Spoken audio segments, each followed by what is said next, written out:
Salut à tous, alors des forumers d'automobile propre ont remarqué que la Standard Range Plus, le modèle 3 Standard Range Plus donc en Europe était bridé à 50 kWh de batterie au lieu de 54,5 pour les modèles 3 Standard Range Plus aux États-Unis.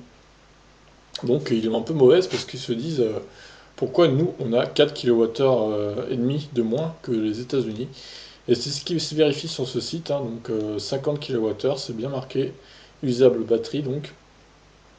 Autonomie réelle de 340 km environ. Bon, après, voilà, le site en question c'est iv-database.org si vous voulez aller voir vous-même. Il m'a l'air plutôt réaliste hein, comme site. La capacité de la batterie serait de 55 kWh donc. Bon, après, la capacité de la batterie, c'est pas ce qui est marqué sur Wikipédia et la batterie utilisable non plus. Donc, moi, j'aurais plus tendance à faire confiance quand même aux témoignages de ceux qui possèdent la modèle 3 Standard Range Plus sur les forums que à Wikipédia. Pour le coup, regardez Wikipédia. Standard Range Plus, qu'appareil de la batterie 57, capacité utilisable 54,5, hein, c'est bien ce qui est précisé, mais ça en fait ça serait valable que pour les États-Unis. Donc chez nous on aurait une batterie bridée à 50 kWh, soit la Standard Range. Bon, alors ouais, testons maintenant la Standard Range normale, ce qu'elle y est d'ailleurs. Voyons, hein.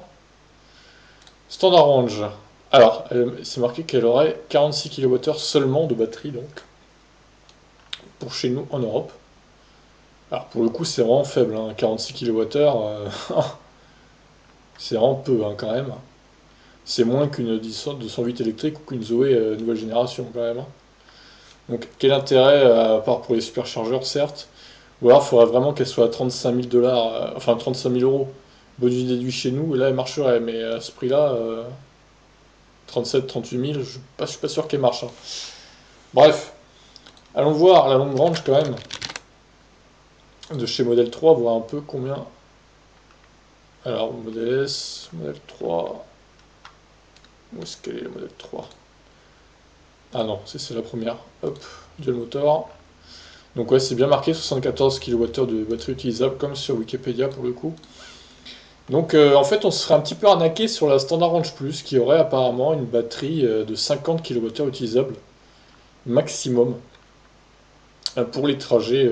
Donc ça fait une autonomie de 380 à peu près kilomètres. Ce qui est bien, mais c'est pas non plus la folie quand même, hein, on va pas se mentir, même si certes il y a les superchargeurs, mais bon, voilà, c'est pas terrible hein, quand même. Surtout si aux États-Unis, pour le même modèle, ils ont 4,5 kWh de plus. Et 4,5 kWh de plus, c'est quand même, allez, c'est quand même 35-40 km, quasiment. Donc bon, c'est pas rien quand même. Bon, bref. Voilà pour la petite news Tesla du jour. Je trouve ça un peu dommage de nous brider, pour nous en Europe, cette batterie comme une batterie de standard range, quoi. Je comprends pas trop l'intérêt, mais bon. Voilà, après, je sais pas si Tesla a une explication pour ça, mais en tout cas, je trouve ça un peu moyen, personnellement. Sur ce, je vous laisse. N'hésitez pas à suivre le site, hein. C'est IV- je vais le mettre dans la description au pire, le site. Il y a tous les modèles, il y a même le Kona si vous voulez. On va regarder rapidement avant de quitter. Kona, je vais regarder tout à l'heure, tac. Donc 64 kWh de batterie, hein, comme prévu. Voilà, alors ça c'est le nouveau modèle, je crois. Oui, voilà, il y a 11 kW en en charge alternative du coup, et 80 en courant alternatif. En courant continu plutôt. Et courant alternatif, donc 11 kW de charge. Donc vous voyez tous les chiffres de consommation. Bon, après les chiffres de conso, hein, c'est en fonction de la conduite également, donc c'est pas pour tout le monde pareil, j'ai envie de dire. Mais bon, bref, voilà pour cette petite news. Un site très intéressant si vous voulez jeter un coup d'œil sur les différents modèles de voitures électriques. C'est le moment d'y aller. Allez, je vous laisse, ciao.